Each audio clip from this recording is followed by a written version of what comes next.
Teka lang, bakit mo pinipilit yung sarili mo sa taong kayang-kaya kang ipagpalit? Bakit mahal mo siya? Binabasura ka lang niya. Bakit loyal ka sa kanya pero hindi naman ikaw ang gusto niya? Bakit hindi mo matanggap na yung taong gusto mo hindi talaga para sa'yo? Alam mo, imbis na pinipilit mo silang piliin kanila, bakit hindi mo muna piliin yung sarili mo? Hintayin mo yung tamang tao para sa'yo. Hintayin mo yung taong bibigyang halaga yung pagkatao mo.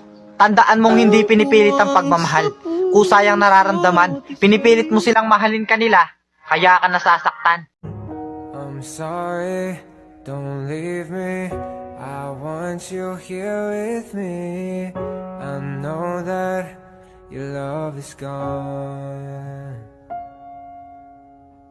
I can't breathe, I'm so weak. I know this isn't easy. Don't tell me that your love is gone.